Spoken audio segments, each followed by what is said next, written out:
द्रौपदी का नाम तो जरूर सुने होंगे दोस्तों, लेकिन क्या उसकी इतिहास जानते हैं?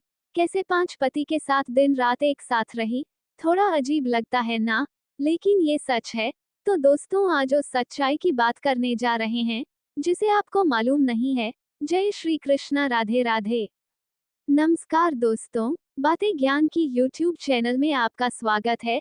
इस चैनल के द्वारा भक्ति, ईश्वर कथा, पौराणिक कथाएं, प्रेरक कहानियां और ज्ञानवर्धक कहानियों का विशेष संकलन आपको मिलेगा और आप ऐसे ही ज्ञानवर्धक वीडियो देख पाएंगे। कृपया चैनल को सब्सक्राइब करें, वीडियो को शेयर करें और अपना बहुमूल्य साथ बनाए रखें। धन्यवाद दोस्तों।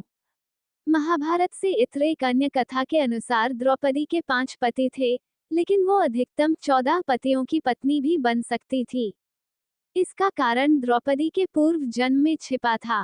पूर्व जन्म में द्रौपदी राजा नल और उनकी पत्नी दमयंती की पुत्री थी।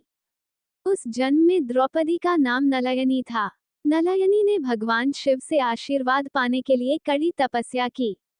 भगवान शिव जब प्रसन्न होकर प्रकट हुए तो नलयनी ने उनसे आशीर्वाद मांगा कि अगले जन्म में उसे 14 इच्छित गुणों वाला पति मिले।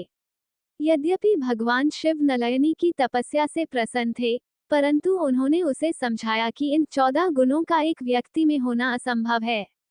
किंतु जब नलयनी अपनी जिद पर अड़ी रही तो भगवान शिव ने उसकी इच्छा पूर्ण होने का वरदान दे दिया। इस वरदान में अधिकतम 14 पति होना और प्रतिदिन सुबह स्नान के बाद पुनः कुंवारी होना भी शामिल था। इस प्रकार द्रौपदी भी पंचकन्या में एक बन गईं। नलयनी का पुनर्जन्म द्रौपदी के रूप में हुआ। द्रौपदी के इच्छित 14 गुण पांचों पांडवों में थे। युधिष्ठिर धर्म के ज्ञानी थे। भीम 1000 हाथियों की शक्ति से पूर्ण थे। अर्जुन अद्भुत योद्धा और वीर पुरुष थे। सहदेव उत्कृष्ट ज्ञानी थे व नकुल कामदेव के समान सुंदर थे। द्रौपदी का मूल नाम कृष्णा था। द्रौपदी का नाम कृष्णा इसलिए था क्योंकि वह भी सांवली थी। भगवान श्री कृष्ण और द्रौपदी अच्छे मित्र थे। कहते हैं कि भगवान श्री कृष्ण की मांसपेशियां मृदु परंतु युद्ध के समय विस्तृत हो जाती थी, इसलिए सामान्यतः लड़कियों के समान दिखने वाला उनका लावण्यमय शरीर युद्ध के समय अत्यंत कठोर दिखाई देने लगता था। कहते हैं कि यही खासियत कर्ण और द्रौपदी के शरीर में भी थी। ऐसी भी किंवदंती है कि पांडव और कर्ण से पूर्व द्रौपदी कृष्ण चाहती थी, पर इसमें सच्चाई नहीं है।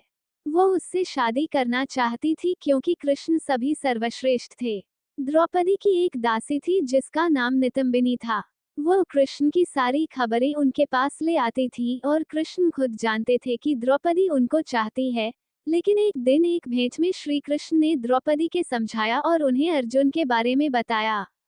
कहा कि अर्जुन इंद्र का पुत्र है, अर्थात वह देवपुत्र है। वह आर्योपुत्रों में सर्वश्रेष्ठ है। इस तरह द्रौपदी का मन श्री कृष्ण ने अर्जुन की ओर मोड़ दिया और दोनों मित्र बन गए। ये भी कहते हैं कि द्रुपद चाहते थे कि उनकी पुत्री द्रौपदी का विवाह आर्यावर्त के सर्वश्रेष्ठ योद्धा से हो, जो द्रोण को पराजित कर सके। उन्होंने सबसे पहले अर्जुन के बारे में सोचा, परंतु उनको पता चला कि अर्जुन की मृत्यु वारणावत में अग्निकांड में हो गई है, इसलिए उन्होंने दूसरे योद्धाओं के बारे में विचार किया। तब उनका ध्यान यादवों के एक छत्र नेता कृष्ण की ओर गया। उन्होंने कृष्ण को पांचाल आमंत्रित किया और उनके आने पर उनसे अपनी पुत्री द्रौपदी का पाणिग्रहण करने की प्रार्थना की। लेकिन जब कृष्ण को पता चला कि द्रुपद का असली उद्देश्य द्रोण से अपने अपमान का बदला लेना है और इसके लिए अपने जामाता का उपयोग करना चाहते हैं, तो कृष्ण ने उनकी पुत्री के साथ विवाह करने से विनम्रतापूर्वक मना कर दिया, क्योंकि वे स्वयं को किसी के व्यक्तिगत प्रतिशोध का मोहरा नहीं बनने देना चाहते थे। कृष्ण के अस्वीकार से द्रुपद बहुत निराश हुए। उनकी निराशा को देखते हुए कृष्ण ने उनसे कहा कि मैं द्रौपदी के योग्य सर्वश्रेष्ठ वर का चुनाव करने में आपकी सहायता कर सकता हूँ। द्रुपद ने उनका प्रस्ताव स्वीकार कर लिया या ये भी कहा कि मुझे ऐसा योद्धा चाहिए जो द्रोण को पराजित करके उनके अपमान का बदला चुका सके। तब उन्होंने सलाह दी कि द्रौपदी के स्वयंवर में धनुर्वेद की एक बहुत कठिन प्रतियोगिता रखिए। जो उस प्रतियोगिता में विजयी होगा, वह सर्वश्रेष्ठ धनुर्धर होगा। उसके साथ द्रौपदी का विवाह करके आप अपनी इच्छा पूर्ण कर सकते हैं। इसके बाद की कहानी तो आपको पता ही है। महाभारत का नायक कृष्ण और नायिका कृष्णा। द्रौपदी तो कृष्ण के लायक ही थी। अर्जुन समेत पांचों पांडव उसके सामने फीके थे। कृष्ण और कृष्णा का ये संबंध राधा और कृष्ण के संबंध से कम नहीं।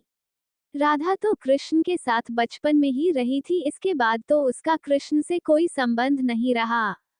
कहते हैं कि वर्षों बाद राधा बस एक बार वह द्वारिका आई थी, फिर उसके बाद उनकी कभी मुलाकात नहीं हुई। द्रौपदी का श्री कृष्ण से संबंध बहुत ही आत्मीय था, लेकिन भक्ति काल के कवियों ने इसकी उपेक्षा की और राधा को ज्यादा महत्व दिया। द्रौपदी ने 5 पुरुषों से विवाह किया था। भरी सभा में उसका चिरहरण हुआ। मत्स्य वंश के राजा कीचक ने द्रौपदी के साथ जबरदस्ती करना चाही थी। बाद में सभी पांडवों ने अन्य महिलाओं से विवाह करके अपन अलग परिवार बसा लिया था। द्रौपदी ऐसे समय अकेली रह गई थी। पांडवों से द्रौपदी के 5 पुत्र हुए। अज्ञातवास के दौरान जब द्रौपदी को रानी सुदेशना की दासी बनना पड़ा था।